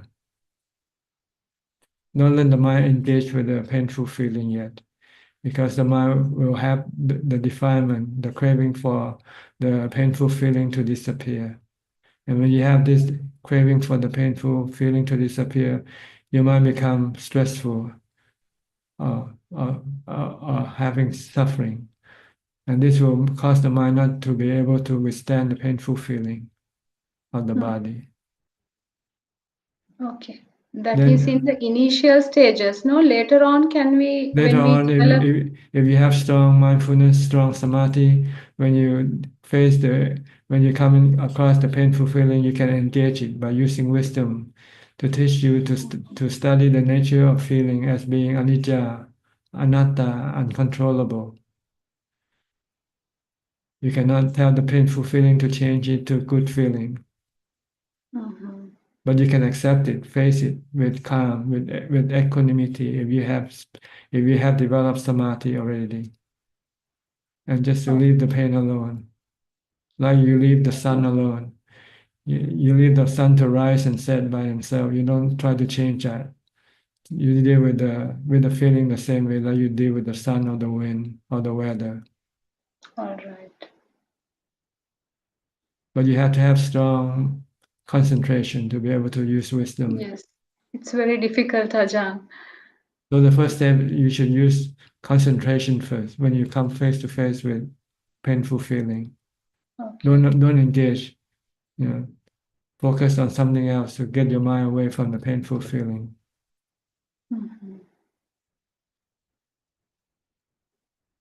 Okay. Try it, see how it works for you. Okay. Thank you very much, But you have to Ajahn. be patient. It might not happen right away. It doesn't mean when you recite the mantra for a few minutes, it will become calm. You might take a few longer time to do it, but just keep doing it. True. Yes, Ajahn. All right. I hope it works for you. Thank you very much, Ajahn, for your teaching, and I wish you good health always and happiness. Thank you. You're welcome. Thank you. Thank you. Next, Lavan from California, also, from Marin County. Hi, Ajahn. I have a question regarding karma. Is whether there's related karma for like family members because we born, under the same family. So I wonder, is there any kind of related karma that bring people together? No, it just happened that you just happen to have the body from the same parents, that's all. Okay. So like some people born in an abusive family and some people are born in better family. Is that the individual karma that bring the people to that family? Well, there are many causes for you to be born into a family. It can be karma, and it can also be some other thing. So it's not only karma. It just happened to be there. You just happen to have a body there from an abusive family, and you happen to possess it. That's all. So it could be by chance as well. Yes, by chance or by karma also. Maybe you're attracted to abusive family. Maybe because you were abusive yourself to other people in the past. So then this can also cause you to be born with abusive parents to pay back your karma. Yes. Yeah. I have another question. I have a family member that I advise her to listen to more chanting and listen to Dhamma whenever she can, but she still prefer to go out and have fun. So if I already give her my advice and she chooses to do what she like, it's not my job anymore. Is that okay to let go? That's right, because it's counterproductive. The more you tell her, the more she will resist and do the opposite thing. Okay. So as long as I do my part and I can just let it go. That's right. Yeah. That's it, Ajahn. Thank you for your teaching. Okay, you're welcome. Next, Diana Anjali from Canada. Namo Buddhaya, Ajahn Suchart. Yes, what can I do for you? Yes. My mindfulness practice is coming and going, but I'm definitely acknowledging the benefits when I'm able to stay with it throughout the day. And then at the end of the day, when I do the review, I definitely see that when my mindfulness was low, that's when the more suffering came. More suffering came. So I'm happy about that progress. And now I have a morning, like a stable morning practice. So that also feels good to have some sitting time, not just when I'm going about the life. Yes, I had some thoughts and questions about the what the people were sharing, and I had like a question about a family situation when like my family member was being scolded for something, and when I was hearing about it, like in the passing, I wasn't thinking too much of it, and then when I don't know, suddenly when I heard more about it yesterday, I felt like very upset about it. Like, well, actually, it's about my mom. I felt about upset that, you know, some people have hurt and harmed her, and then she was hurt and harmed, and then I was trying to find a way to apply Dhamma for that, like in terms of I was trying to recall what your teaching was about, just like it's better to like walk away and not try to prove yourself right. Like, could you speak a little bit more about that way? I don't know if I explained my situation properly. Like, what could I share with that family member, with my mother, that might be helpful in this particular situation? Because it's present in her life, and just because she's not looking at it, I find that when it comes up, she has painful reactions to it, and now it appears that I'm feeling pain for her. So eventually I was able to detach from it a little bit and return, like get back to my mindfulness. And then the solution is still unknown to me. Like, what would be the Dhamma solution? To just accept it as like anicca, anatta, Dhamma, or should there be something done about it in terms of, like, you know? Well, first of all, you should accept it as being anicca, dukkha, anatta. So this will then remove the stress in yourself. Mm-hmm. Then the next step is to see what can you do with that person. Can you talk to that person, or you can do something for that person or not? See the possibility. If there's something that you can do, then you can do it. If you see no possibility of doing anything for that person, then you just have to stay put, not do anything. I think previously I wasn't really acknowledging the pain and suffering it was causing her, because she was keeping it kind of like not sharing with me too much about it, just like the facts. So I was accepting it like theoretically that she's upset. But yesterday I kind of really felt how bad she was feeling about it. And also I connected it to her inability to just be more present and happy with me, for instance, like that she was constantly overcome and overwhelmed inside and not having tools to resolve it. And then I thought, like, well, my human instinct was to just kind of like start to defend her. But then I thought, well, I don't have that kind of power.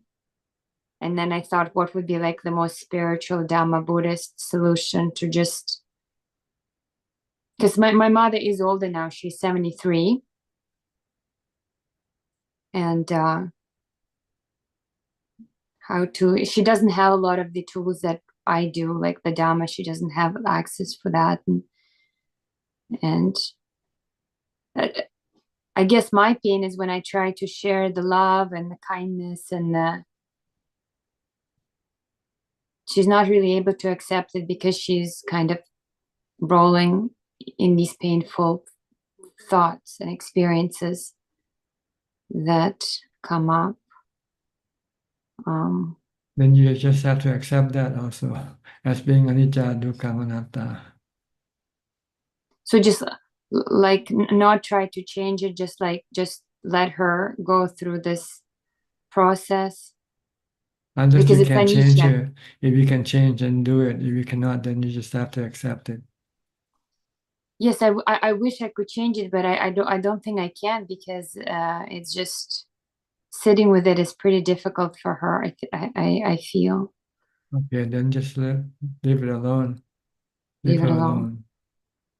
Yeah, I actually, that's what I've ended up doing for the last 2-3 weeks, just not to stir the pot, and she hasn't reached out too much.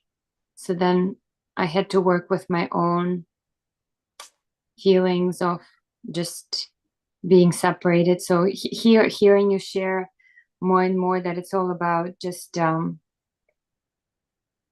like birth is causing aging, then sickness and death and dying. When I did reflect on it, it seems that I don't think I can fully understand how aging would look like, because I'm not there yet. And well, clearly it's going to happen, because it happens for everybody. It's just so tricky not to get sucked into the rush to produce or to become, like with the mainstream society I live in.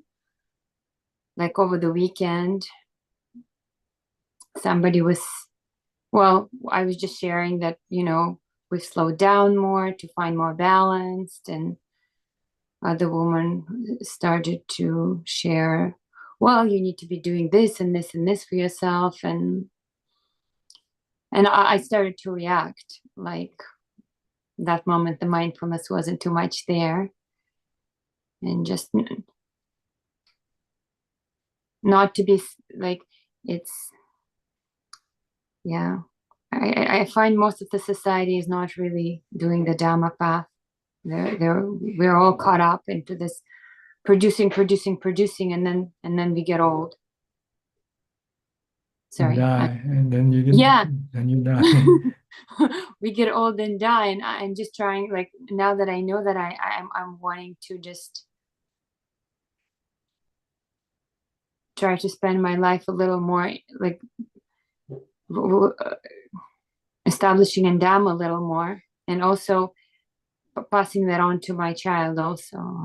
Sorry, yes, those have been my contemplations this week. Yeah, just forget about other people. Just try to get yourself free from suffering. That's all you have to do. You cannot help other people if they don't want to be helped. Okay. All right. Any more questions?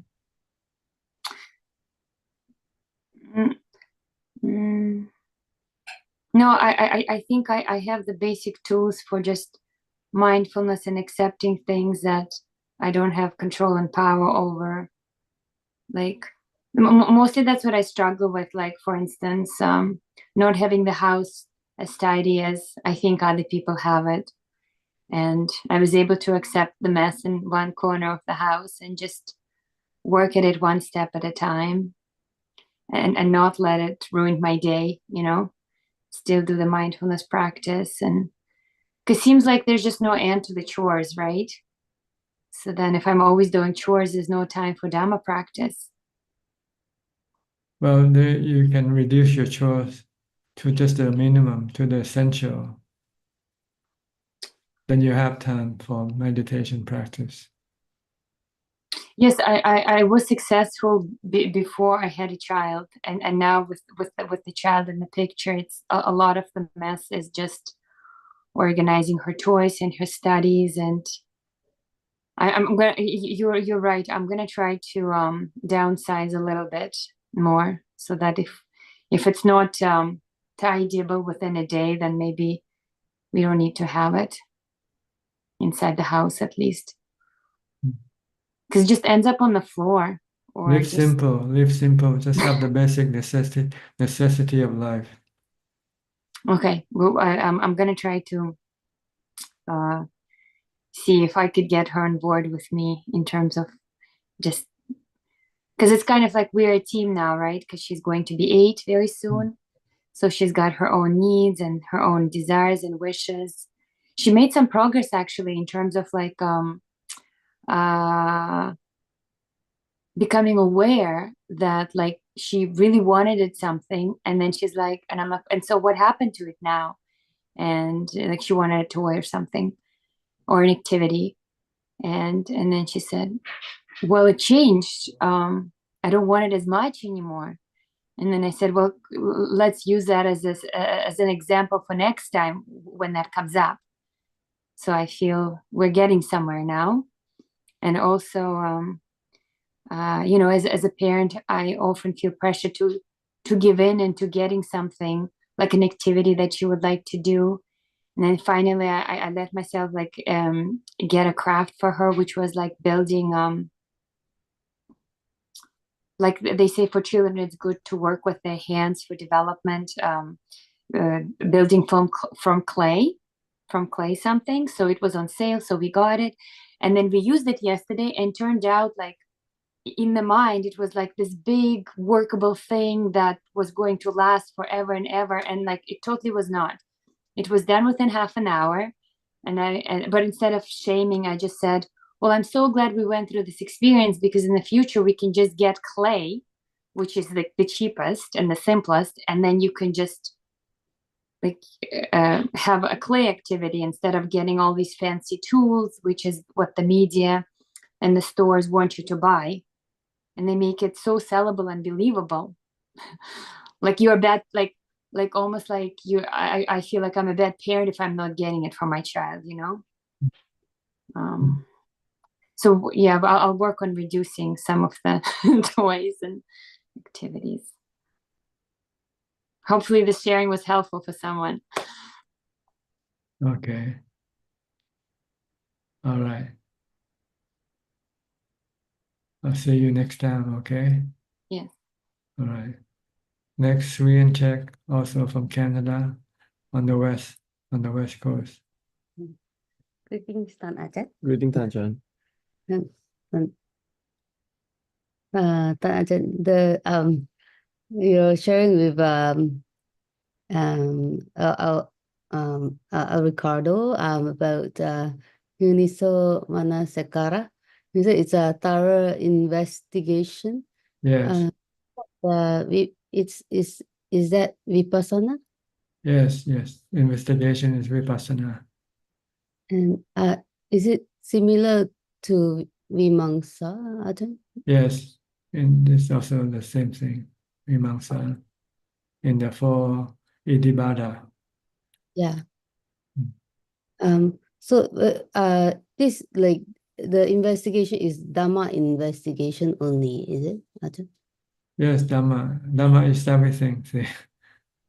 Ah. The furniture, the chairs, the car, these are all Dhamma. If they are anicca, they are all Dhamma. Anything that is anicca, dukkha, anatta, they are all Dhamma. But basically, these are minor stuff compared to the major stuff that you have to investigate, which is your body, your feelings, and your mental state. These are more important objects of investigation. But before you can get to the body, feeling, and the state of mind, you have to be able to let go of your attachment to the external thing first, such as your possession, your wealth, your money, and so forth.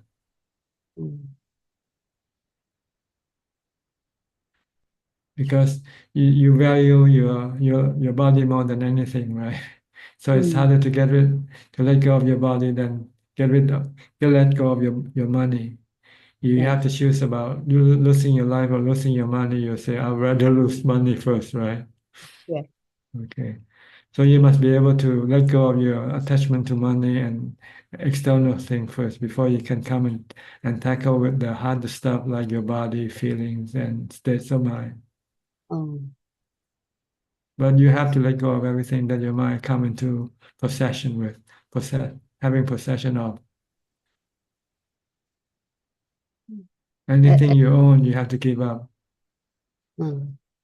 because nothing belongs to you. They are borrowed stuff. Yeah. You borrow it from nature. You borrow it from the four elements, the five elements. Borrow from the five elements. Oh. The fourth element is the body, and the fifth element is the mind. Yeah.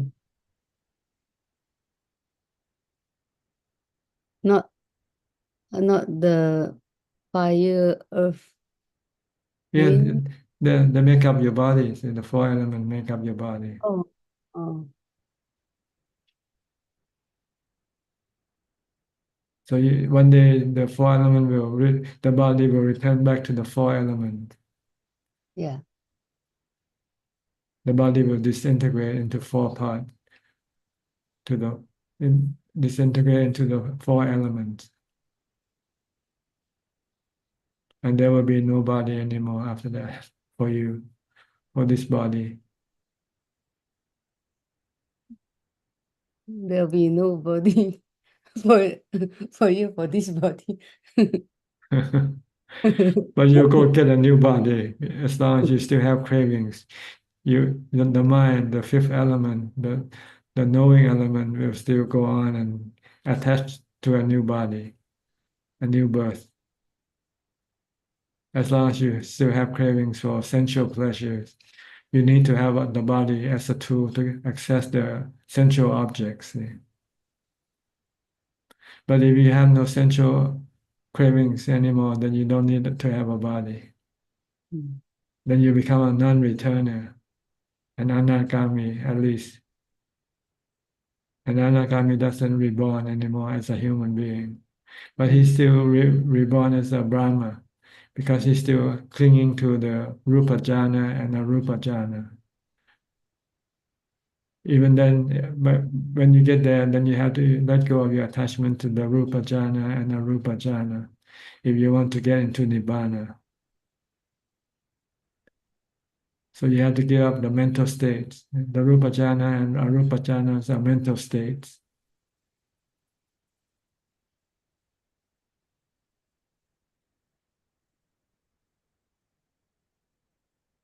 So you have to give up everything if you want to enter into nibbana, emptiness, nothing. See? People don't understand emptiness. They think something like a lamp, a fire distinguished from the lamp. Yeah. You know? But it's emptiness from cravings for anything. No cravings for anything. No cravings for sensual pleasure, no craving for pleasure from rupa jhana or arupa jhana.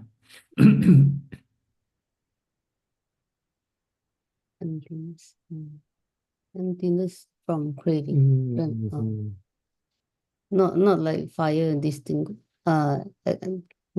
extinguished. No, it's They extinguish of the cravings and the rebirth consequences, the consequence of rebirth.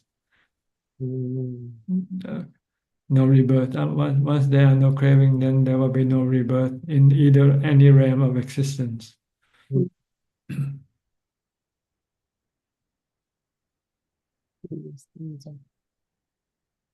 Okay. Yes, Ajaan. Sri. Ajaan, in Satipatthana, Buddha taught us first establish mindfulness like Sati, then get into jhana, then we contemplate, right? So that part contemplate, like the internal, like external, that part is considered also Yoniso Manasikara. That's right. Also your body and other people's body. See, sometimes you forget other people's body. You think you're a person who will die, not the other person. So you have to contemplate both, first your body and other people's body. Or sometimes it can also mean, no, I think this is the what it means, internal and external, your body and other people's body. Yeah. Okay. And then it's just like the birth of this body, right? The arising and then the vanishing is like the So we end can of the see that we are all the same, we are all in the same boat. Nobody is better than anybody. Whether you're rich or poor, we are all the same. We pay the same price. Aging, sickness, and death is the price for us to pay when we take birth. You can be king, so you can be a pauper, and you still have the same thing. You still have aging, sickness, and death. But my wise is different, right? Like because Arahant don't have to suffer. No, because he let go of his attachment to everything, not just the body, to feeling and to mental states also. A Sotapanna only let go of the body, and feeling, but he's still attached to the beauty of the body. A beautiful body is still attached to, and he's still attached to the states of mind. He hasn't yet let go of his attachment to. So you work up your investigation. First, you investigate the anicca nature of the body, aging, sickness, and death, and you investigate the changing nature of the feeling. You don't only have good feeling. You have good feeling. Sometimes you have bad feeling. Sometimes you have neither. You have neutral feeling, and this feeling are not under your control. You have to be able to live with them, with any type of feelings.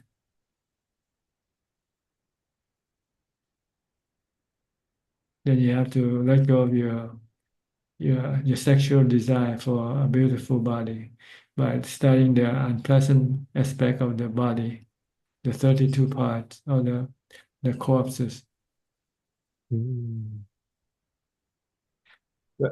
That is the Sakadagami onwards. And Yeah, Anatta. yeah. Asotapanna hasn't yet started the super contemplation yet.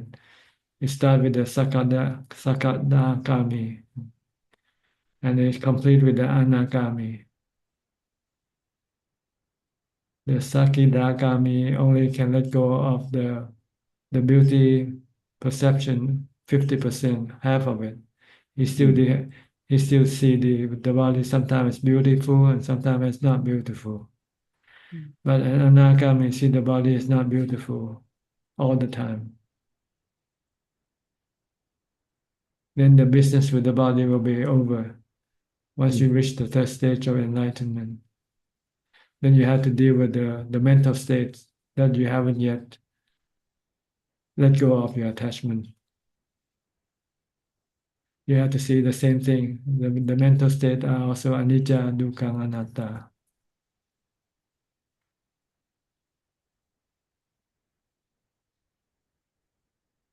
Then when you let go of them, then there's nothing left to contemplate, to investigate anymore. The work is over. Brahma, Usitang Brahmacharyam. He said the work of a what you call a Brahma, of the work of a holy life is over. Brahma Usitang Brahmacharyam. Brahmacharyam means holy life. This is usually when somebody became an arahant, he will pronounce this. Vusitam brahmacharya. The work of the holy life is over for me. No more work to be done. Finish. Arahant, no need to Yoniso Manasikara. No need to meditate, no need to anything anymore. Yeah. He's graduated from college. He's got his doctorate degree. Nothing else to study. Yeah. Can enjoy life Now he go teach. Oh. If he decided to teach. Some Arahant decided not to teach. Some Buddha decided not to teach. So they become silent Buddha, silent Arahant.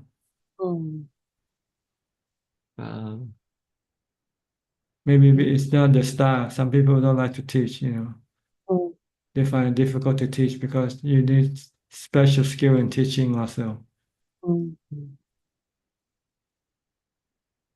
Yeah, good thing you became a professor. Good. Very lucky. Not by choice, really. By discovery, people just discover me. By choice. I try to hide in the forest, but they still come after me.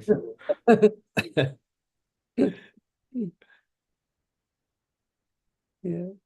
There are people. Yeah, thank you, thank you, Ajaan. Thank you. You're welcome. Thank you. Next, PL, haven't seen you for a while.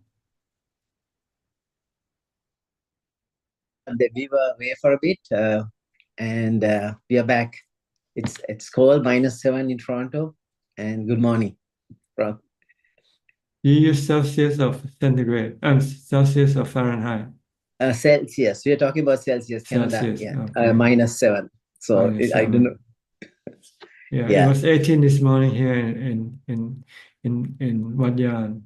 It was also considered to be coldest for us. Yeah, but it's 18, comfortable. 18 Celsius.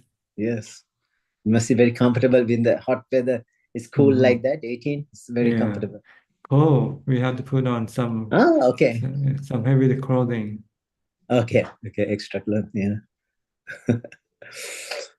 So Indy was here, but I think she had an appointment. She told me to say that she had to go, but we've been listening in and out with the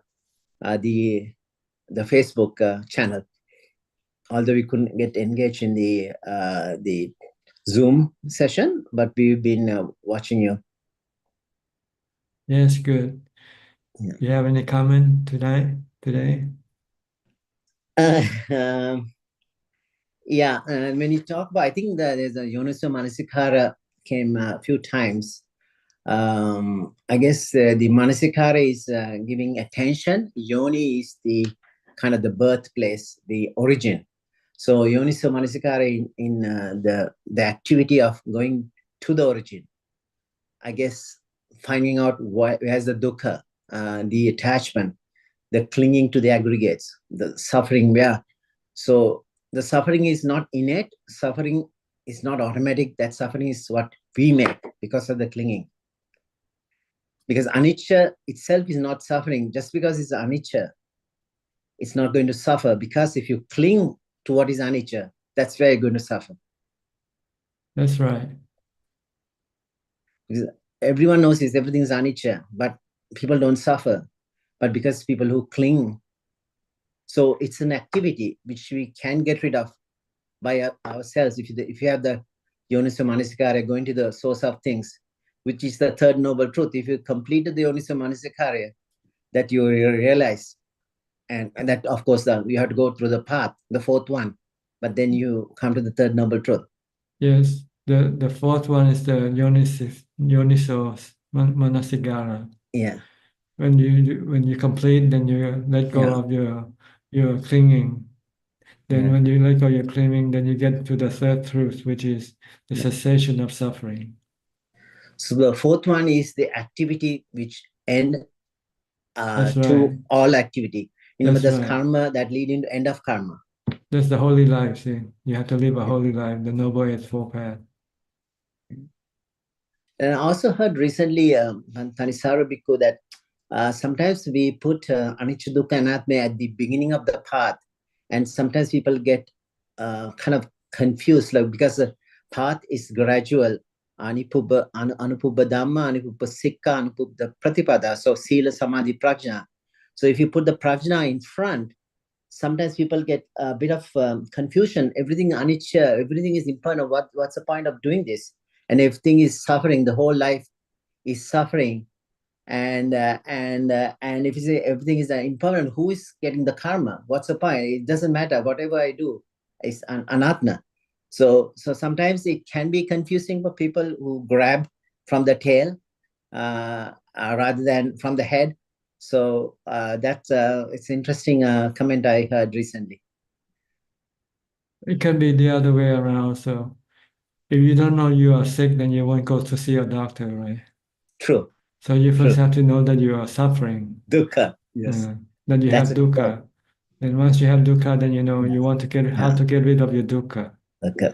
Then you go Yeah. to the path. You go to Makes sense. the fourth noble truth. That's Yeah. why the Buddha started with the first noble truth, telling us Yeah. that we are all sick. Yeah. Yeah. There is sickness in life. Not like everything is not suffering, but there is suffering in life. Sometimes people say everything is suffering, but again, that's not what Buddha said. Buddha said there is suffering in life. Life is not suffering. That's sometimes people interpret that life is suffering, but there is not true.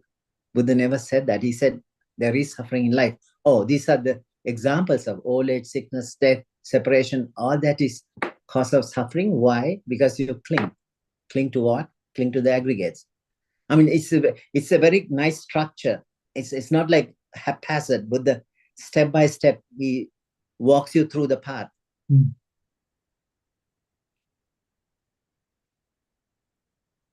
Suffering comes from your clinging to the or craving, clinging or cravings. Yeah. Or things to be permanent when nothing is permanent. See. So the craving is one arrow which kind of causes everything because the craving leads to clinging according to the Paticcasamuppada. But whenever you crave, that means you're thinking about the same object over and over again. So your thoughts, you cling with your thoughts to the object or the feeling or the perception, what you like or dislike. You try to get rid of it. Again, that's also clinging. That's right. Your goal is to only have pleasant feelings. See? So you cling to things that give you pleasant feeling.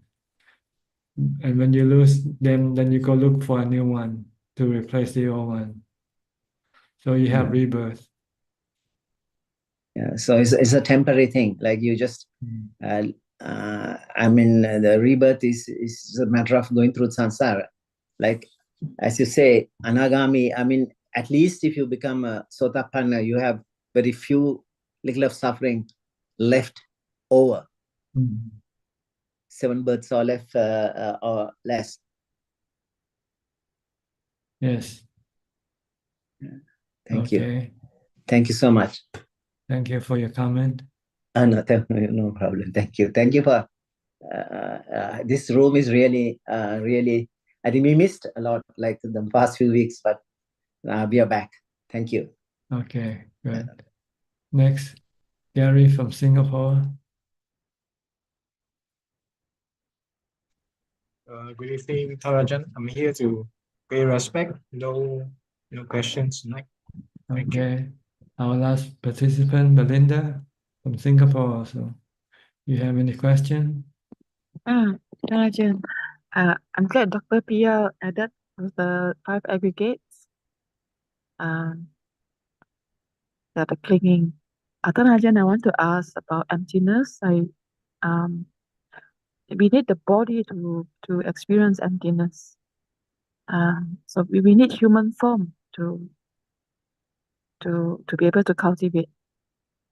Not all other beings that do not have a body form.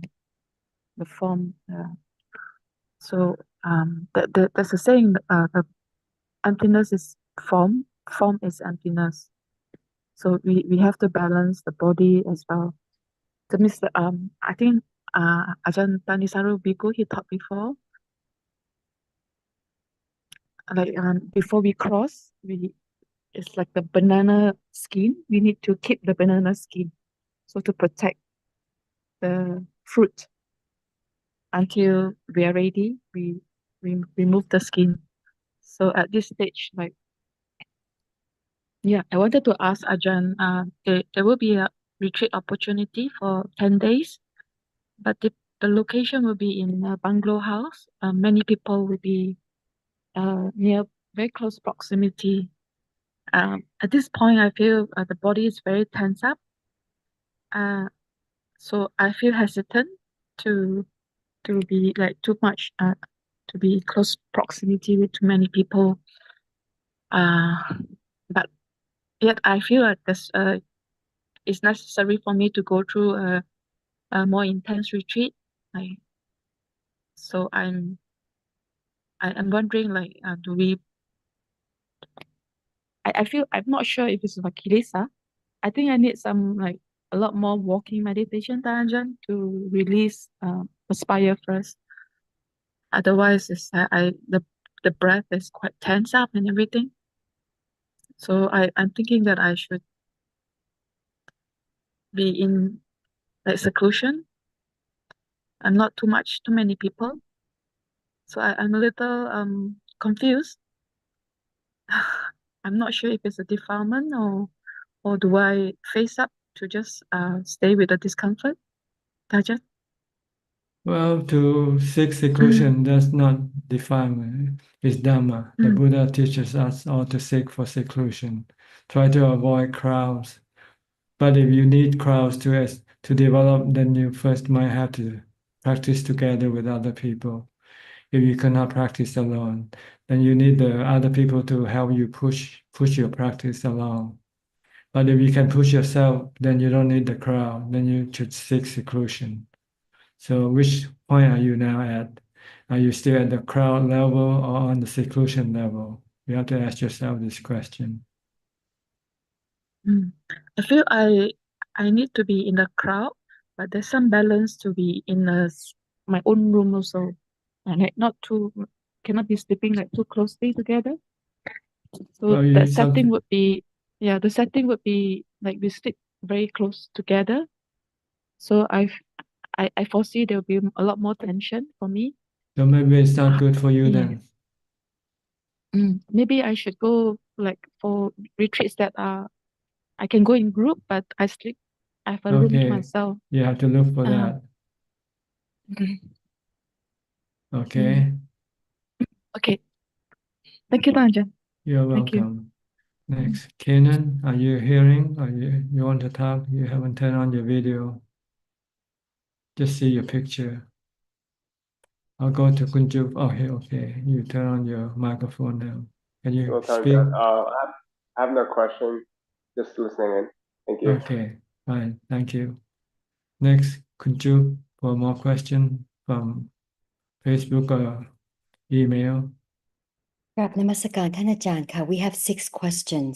And the first question is from the assistant Gmail and it's from Samanji. I have read that after attaining parinibbana, it's like a lamp being extinguished. We cannot say where it went. Does this mean a Buddha's mind can exist in a spiritual realm forever? Have I got it correct? The mind exists in the spiritual realm of everybody.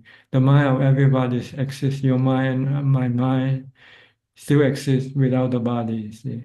So it doesn't matter whether you are an Arahant or just an ordinary being, your mind still exists.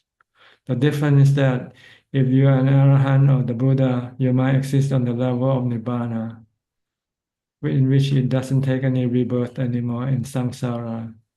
But our mind, if we haven't yet become enlightened, then our mind still exists, but in the level of samsara, we still take rebirth. That's only the difference between the Buddha's mind and our mind, is that his mind doesn't take any more rebirth. Our mind still take rebirth. But both of our minds will exist regardless of whether we're enlightened or not enlightened. The next questions will be all from Facebook. The first question is from C. Ratnan. Good evening, Ajaan. If we know that something not beneficial will happen to our friend, need I tell my friend or just noble silent? It's up to you. The next question is from Louisiana Doyle. Bandami Tanajan, I am in the US, Massachusetts. I hope Tanajan is doing well. I recently lost my dog. He is a husky, almost 15. While he is alive, he always hear me chanting. Is it possible for him to be reborn where he can hear, see, and practice the Dhamma? You cannot choose where you to be reborn. It's just a matter of chance and, a matter of, I guess, being at the right time at the right place. Does the dog pass like human where they are still hanging around or move on right away? Thank you, Ajaan. It depends on the accumulated karma, how much bad karma or good karma they have retained. If they have lost, if they have more good karma, then they will take a heavenly realm of existence. If they still have more bad karma than good karma, then they will continue to be reborn as animal again, until both the good and bad karma become balanced. Then it's the time for them to take their human rebirth. Next question. Would you please explain the fourth jhana and how do we know when we reach the fourth jhana? Thank you, Ajaan. It's like everything disappears. All you have there is just emptiness. The next question is from Tanik. If we're going to forget everything in the next life, are our effort and practice all in vain? No, you will forget your name, your addresses, your people you knew. But what you won't forget is your habit. Your habit goes with you. What you used to like will go with you. What you used to hate will go with you. And the last question is from Sui Ike. Ajaan, can you please help to clarify whether neutral feeling and equanimity, is it the same? No, they're not the same. Equanimity is a state of no emotion, no hate, love, fear, or delusion. While neutral feeling means it's not good feeling and it's not bad feeling. So they're not the same. Okay. That is all, Ka. That is all, All Ka. right. Well, that's all the time we have for tonight or today. Thank you for your company. I hope this meeting is beneficial for you and can help you advance in your practice.